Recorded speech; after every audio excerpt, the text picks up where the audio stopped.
우리 하나님의 말씀을 봉독하겠습니다. 우리 하나님의 말씀은 사사기 13장 2절에서 5절까지의 말씀입니다. 소라 땅에 단지파의 가족 중에 마누아라 이름하는 자가 있더라.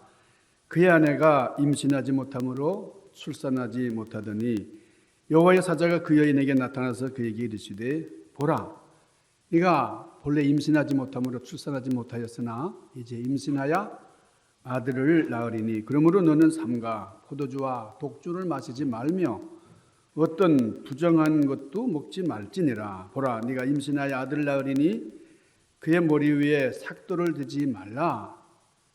이 아이는 태에서 나옴으로부터 하나님께 바쳐진 나실인이 됨이라. 그가 블레셋 사람의 손에서 이스라엘을 구원하기 시작하리라 하시니, 이 말씀은 하나님의 말씀입니다. 여러분, 이 아침에 한 어린 아이가 엄마 품에 안겨 있는 모습을 한번 상상해 보시기 바랍니다. 엄마 품에 어린 아이가 안겨 있어요. 엄마 품에 안겨서 행복하게 잠들어 있는 아기의 모습. 이 아이는 엄마에 대해서 아는 게 없어요. 객관적인 지식이 없습니다. 엄마가 몇 살일까? 엄마의 고향은 어딜까? 전혀 모르는 거죠.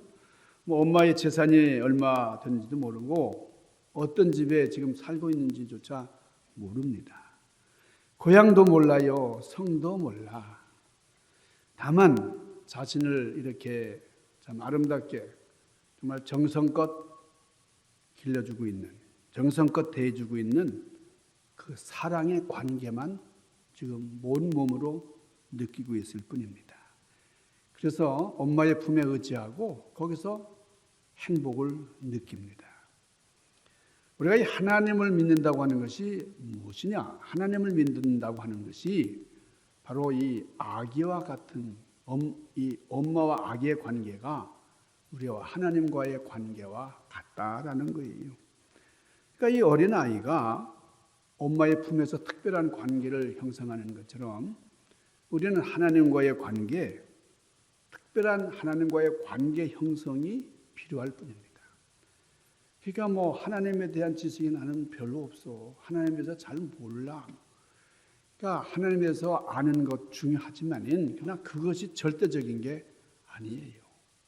엄마의 성을 모르는 아기가 내 엄마가 아니라고 엄마의 관계 그렇지 않잖아요. 엄마와 아기의 관계처럼 하나님과 우리의 관계는 아주 특별한 관계, 아주 긴밀한 그런 관계. 이게 정말로 필요하다.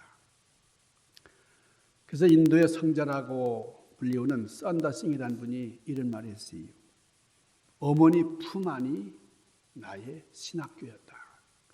그러니까 어머니 품에서 하나님을 배우고 하나님을 느끼고 하나님을 알고 어머니의 사랑이 얼마나 귀한 것이냐, 어머니의 품 안이 얼마나 귀한 것이냐 하는 것을 얘기를 했어요. 여러분, 우리 인간의 삶의 비극은 하나님과의 이 관계가 틀어지는 데서 온 거예요. 하나님의 관계가 석연치 않기 때문에 하나님과 나와의 관계 속에서 모든 문제가 일어나는 겁니다. 그러니까 우리는 하나님에 대한 지식보다도 하나님과의 바른 관계를 설정하기 위해서 부단히 애쓰고 노력하는 그런 지혜로운 여러분들 되시길 주님의 이름으로 간절히 축원합니다. 그래서 성령의 감동을 힘입어서 내 영혼에 일어날 놀라운 기대를 붙잡으시기를 바랍니다. 오늘 본문 말씀에 보니까 한 여인이 있는데요. 불임 여인이에요. 이스라엘에 마누아라고 하는 사람이 있었는데 이들 부부에게는 자녀가 없었어요. 당시 이스라엘 가정에 자녀가 없었다 하는 것은 이건 끔찍한 일이에요. 한 가정의 죽음과도 같은 절망이에요.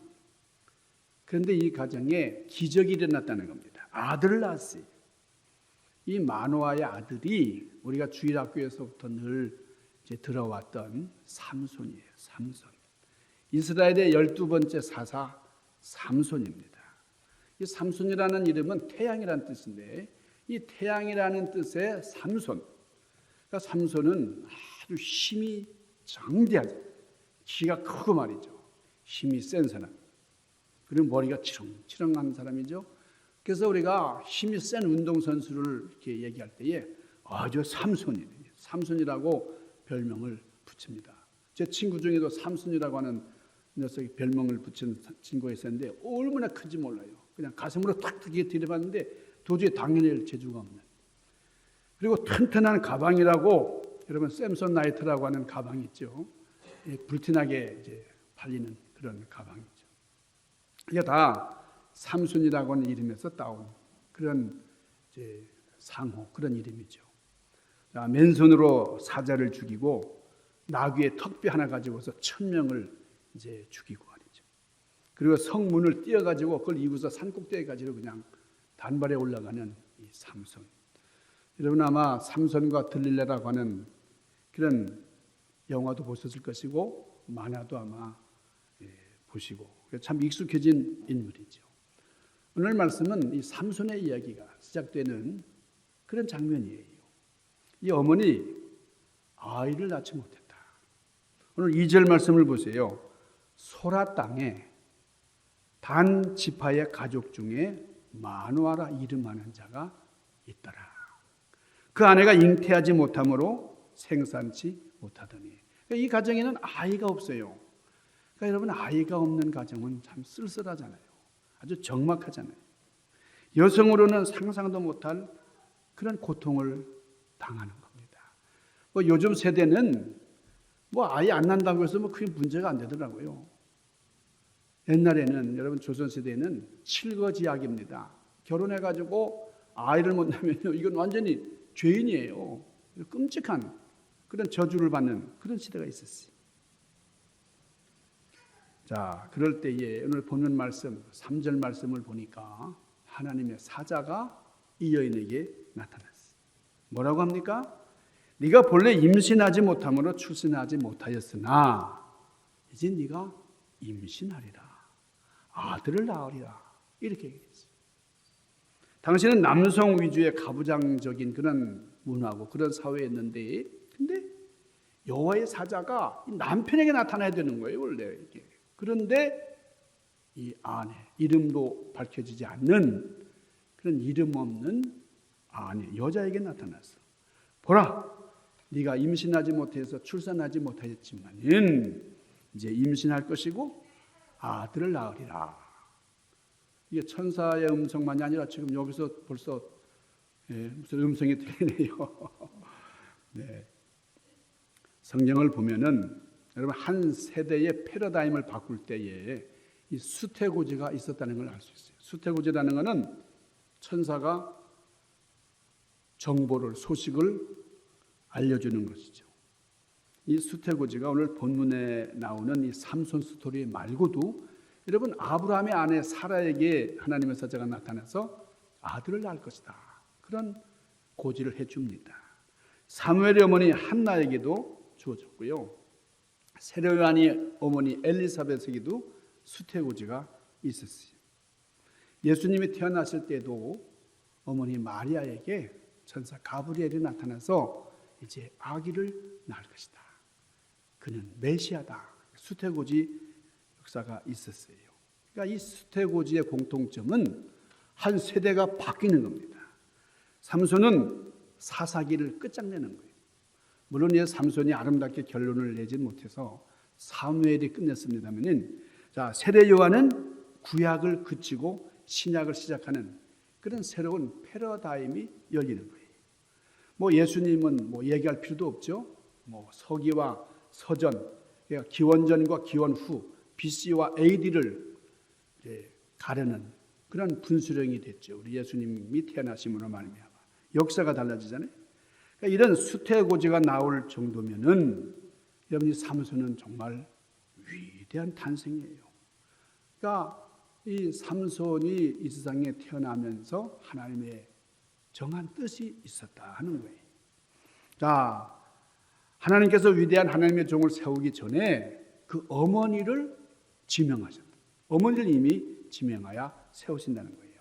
삼손에게는 뭐 이름이 나타나 있잖아요. 마누아의 아내라고 하는 그런 어머니가 있었고, 사무엘에게는 한나가 있었고, 세례요한은 누굽니까? 어머니가 엘리사벳. 그리고 우리 예수님 마리아. 여러분, 이 성경에서 가장 중요하게 다뤄지는 가문이 있습니다. 믿음의 가문. 다윗의 왕가인데, 여러분이 다윗 왕가가 있기 위해서 사무엘이 존재했고, 사무엘이 존재하기 위해서 그 어머니 한나의 기도가 있었다. 이거는 모내기 할 때 이 모판에서 이 모를 기르는 것 같은 그런 아주 기본적인 토양, 모판이 되었어요. 자, 당시 사람들이 승승장구하는 모습, 자녀의 숫자에서 이제 얘기가 되곤 했습니다. 삼손이라는 사사가 있기 전에 그 삼손 직전에 있는 사사들을 보면은, 여러분 사사기 12장 8절을 보세요. 그의 뒤에는 베들레헴 입산이 이스라엘의 사사였더라. 입산이라고 하는 사람이 이스라엘을 치리하는 사사였어요. 그런데 그 사사에게는 아들 30과 딸 30이 있었다 그래요. 도합 몇 명이에요? 60명의 자녀가 있었다고요. 60명의 자녀만 제가 가질 수 있다면 우리 교회가 많이 부흥될 것 같아요. 네. 지금 우리 두 사람이 딱 둘로 끝내는 게 참 섭섭해요. 평생 서운해요. 60은 안 되지만 한 6명 정도라도 놔줬으면 제가 맨날 절하면서 지낼 텐데 말이지. 사사기 12장 13절을 보면 그의 뒤에는 비라돈 사람 힐렐의 아들 압돈이 이스라엘의 사사였더라. 그에게 아들 40과 손자 30이 있어서 이 사람은 또 아들을 40이나 뒀어요. 손자는 또 30. 어린 나귀 70피를 탔었더라. 압돈이 이스라엘의 사사가 된 지 8년이라. 여러분 압돈이 사사가 되었다는 거죠. 그래서 그 삼손 이전에 사사들은 자녀들을 많이 뒀다고 하는 특징이 있어요. 한번 생각을 해보세요. 한 사람이 60명의 자녀를 낳을 수 있습니까? 아무리 아기를 좋아한다고 그럴지라도 60을 낳는 건 참 무리예요. 저희 아들이 제 손주 셋이 있습니다. 제가 손주 셋을 본 사람이에요. 요즘에 아주 기적 같은 일이 일어났다고 우리 친구 목사들이 그럽니다. 야, 지금 하나 낳기도 힘든데 너는 셋이나 손주를 낳았다고 아주 부러워해요. 제가 기도하고 하기는 우리 아들이 아마 딸을 한 2 정도 더 낳아가지고 세상을 경기하게 만들지 않을까 이런 생각을 하고 있는데, 여러분 아들 40에다가 손주 30. 이야, 이게 참 대단하죠. 한 사람이 60명을 낳는다는 거, 이거는 불가능한 일이에요. 1년에 하나씩 낳는다고 해도 몇 년이요? 환갑 때까지 한 명씩 계속 낳아도 60년을 낳아야 돼요. 그러다 보면 여자 배가 늘었다가 줄었다가 늘었다가 이게 뭐 걸레처럼 어떻게 될 거예요. 인간은 60명의 아기를 절대 낳을 수 없어요. 한 사람이 말이죠. 쌍둥이로 덤으로 막 난다고, 뭐 6쌍둥이, 7쌍둥이 막 낳는다고 해도 얼마나 무리가 됩니까? 60명의 아이를 한 여인에게서 낳았다는 게 아니잖아요. 무슨 얘기예요? 첩을 많이 뒀다는 거예요. 좀 예쁘장하고 매력적이고 뭐 요염한 사람들을 첩으로 두고, 그래서 계속해서 자녀들을 많이 낳았다는 거예요. 여러분 사사기 시대를 뭐라 그럽니까? 암흑 시대를 암흑기라 그래요. 그러니까 하나님이 주시는 것으로 만족하지 못하는 시대, 이것이 바로 사사기예요. 그러니까 이스라엘의 지도자들이 이럴 정도니 나라가 얼마나 타락했겠느냐.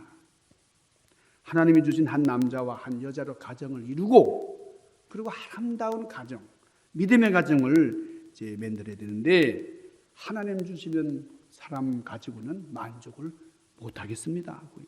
그래서 내가 스스로 쟁취하겠습니다. 인간적인 방법으로 아이를 많이 낳겠다는 거예요. 그러니까 하나님의 섭리 가운데 하나님의 축복 속에서 거하는 게 아니고 내 뜻대로 하겠다 이거예요. 나의 힘과 나의 결정 가지고 살겠다는 거예요. 실제로 많은 사사들이 그렇게 살았습니다. 그런데 여러분 여기 마노아 그리고 그의 부인이 산 모습은 참 아름다워요. 자녀가 없음에도 불구하고 늙은 나이가 되도록 인간적인 방법을 쓰지 않았습니다. 자, 아브라함을 보세요. 하나님께서 75세 때 아브라함에게 약속하셨잖아요.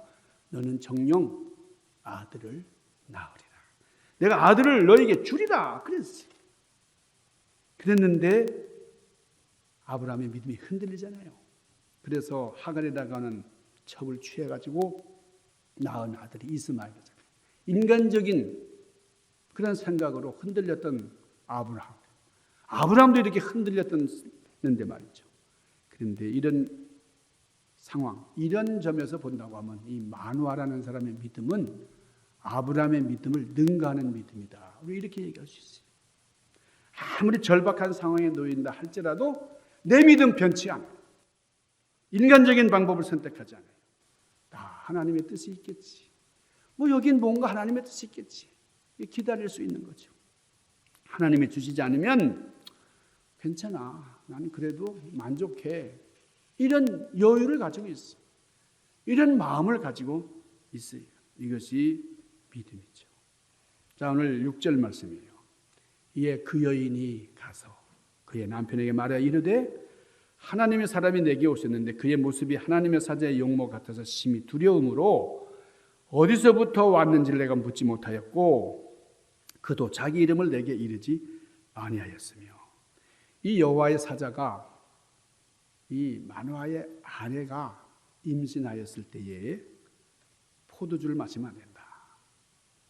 독주도 마시면 안 된다. 이게 독주, 뽀드카 같은 거죠. 이게 50도 넘는 그런 거 먹지 말아라. 그러니까 부정한 것도 먹지 말아라. 그리고 아이를 낳으면 머리 위에다가 삭도를 대지 말고 이 삭도라는 게 뭐냐면 바리깡, 우리 말로 바리깡을 대지 말라는 거예요. 그래서 머리도 자르지 말고 이 아이는 태어날 때부터 구별된 자다. 하나님께서 쓰시는 하나님께 바쳐진 나실인이다 하는 겁니다. 오늘 본문의 4절과 5절 보면은 이 나실인이 나오는데 이 나실인이라는 말은 히브리어로는 나지르라고 해요. 나지르라는 말은 구별됐다는 겁니다. 이게 섞이지 않고 따로 택했다 이거예요. 선택됐다 이거예요. 바쳐졌다 이거예요. 민수기 6장에 보면 이 나실인의 표징이 나와요. 나실인은 어떻게 되느냐? 첫째는 술 마시지 않는 거예요. 여러분 술 마시면 몸 다 버려요. 그러니까 술을 마시되 성찬식 때 그 정도로 아니면 약주 뭐 이렇게 몸에 좋은 몸을 건강을 증진시키는 그 용도로 써야지 독주를 막 주정할 정도로 취할 정도로 막 마시면 안 되는 거예요. 그러니까 첫째 술을 마시지 말아라. 두 번째는 머리를 깎지 말아라. 이 머리. 그러니까 머리를 완전히 이렇게 밀고 다니는 사람이 좀 많잖아요. 머리만 미는 게 아니라 여기다가 막 뭐라고 이렇게 낙서를 하고 다니는 그런 녀석들이 있어요. 이야, 좀 괘씸하죠? 아주 볼 때마다 이 눈이 좀 어지러워요. 여러분, 머리를 잘 단정히 가꾸는 것이 중요해요. 세 번째는 시체를 만지지 않는 겁니다. 그러니까 부정한 일을 하지 말라는 거죠. 여러분, 머리를 치렁치렁 기른다는 게 뭐예요? 이거는 구별되게 살아야 해요. 다 머리를 빡빡 깎았는데 치렁치렁한 머리를 가졌다면 함부로 행동할 수 없어요. 나는 이렇게 선뜻 눈에 띄기 때문에.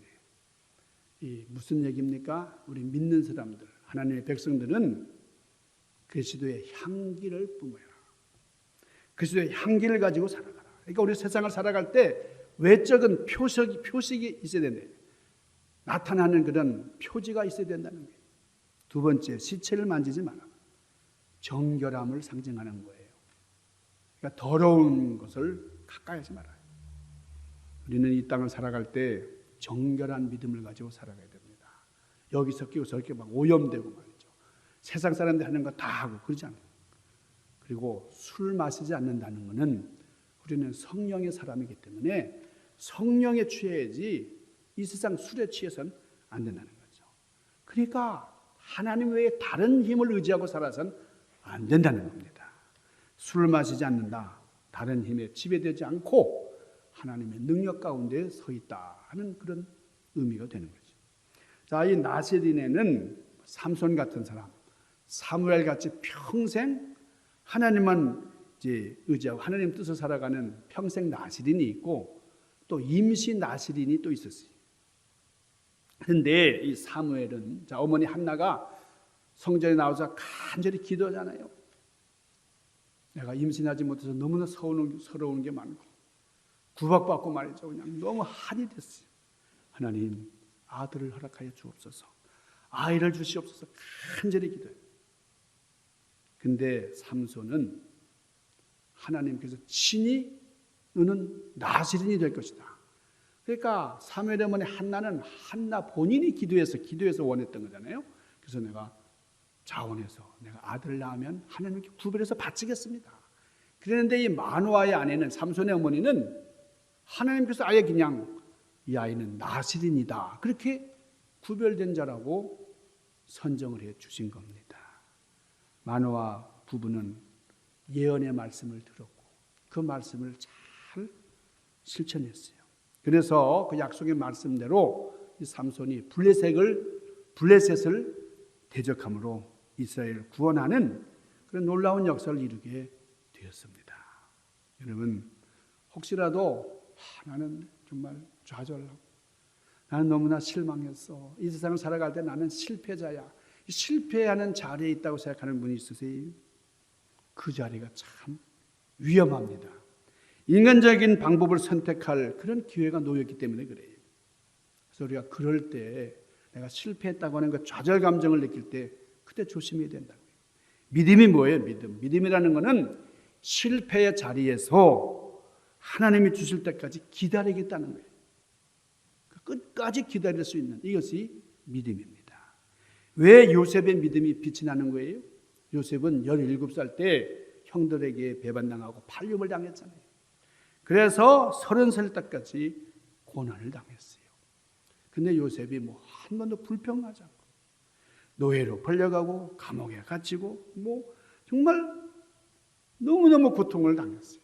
그런데 한 번도 나는 여기서 벗어나야 되겠다. 인간적인 방법과 인간적인 수단을 사용해서 어떻게 이 어려움을 벗어나겠다고 하는 그런 생각을 하지를 않았어요. 실패의 자리에 놓여 있었지만 하나님의 때를 기다렸어요. 여러분 내가 이게 조금 더 좋은 기회가 나왔다 그래서 나에게 주어진 것을 그냥 놓고 그냥 그걸 선택한다. 여러분 우리는 너무나 졸렬한 인간적인 방법이에요. 우리가 하나님의 때 하나님이 주신 그 기회를 차근차근 이렇게 맞춰 나간다는 이것이 믿음이고 이것이 지혜입니다. 아무리 실패의 자리라고 할지라도 아무리 어려운 자리라고 할지라도 요셉은 낭망하지 않고 좌절하지 않고 꼼짝 안 하고 순종해요. 그랬더니 30이 됐을 때 애굽의 총리 대신이 되는 놀라운 기적이 일어나잖아요. 이것이 바로 믿음의 결과입니다. 우리 예수님께서도 40일 동안 줄이 섰어요. 그럴 때가 위기의 순간이고 유혹의 순간입니다. 마귀가 와서 유혹을 해요. 돌로 떡을 만들어 먹으라. 예수님 어떻게 반응하십니까? 사람이 떡으로만 사는 게 아니야. 하나님의 입으로 나오는 모든 말씀으로 살 것이다. 예수님께서 말씀을 하세요. 인간적인 방법을 저버리고 하나님의 약속을 붙들고 믿음 안에서 하나님의 능력 가운데 서 있다는 것이 얼마나 귀한 일인지 모릅니다. 실패한 자리가 주는 의미가 뭐냐? 이게 바로 부흥을 위한 모판이에요. 부흥을 위한 토양입니다. 자, 마누아의 아내가 당했을 고통을 아십니까? 여러분 우리가 상상을 못해요. 이 고대 사회에서 여자가 임신을 못한다는 끔찍한 일이에요. 여러분 임신을 하니까 사실은 우리 여자들의 그 힘이 좀 세지더라고요. 제가 경험한 거예요. 저희 집사람이 첫 아이 낳으니까 아이 낳기 전에는 항상 전도사님. 나 그랬어요. 교회에서 만났으니까. 교회에서 교사였고 저는 전도사니까. 그래서 끝까지 그렇게 할 줄 알았는데 아이 딱 하나 낳으니까 그다음부터 딱 기세가 조금 등등하더니 둘째 낳으니까 이제 제가 완전히 어떻게 동등하게 서 있을 수가 없어요. 여러분 고대 사회는 아이 하나 못 낳는다는 것 때문에 정말 죽임을 당하는 경우도 있습니다. 조롱을 받습니다. 특별히 유대인들은 하나님을 믿는 하나님의 백성들인데 아이 낳지 못하는 여자는 하나님께 저주받은 여인이다. 그렇게 정죄했어요. 무슨 숨은 죄가 있길래 아이 하나 못 낳냐? 이렇게 여인을 향해서 힐난을 했어요. 아주 침울하고 우울하고 말이죠. 도무지 살아갈 낙이 없는 그런 상황이에요. 이 가정에는 아무리 좋은 일이 있어도 어두운 그런 그림자가 드리우고 있었습니다. 왜 이런 일이 벌어집니까? 이런 일을 통해서 그 마노아와 그 가정을 훈련시키시는 거예요.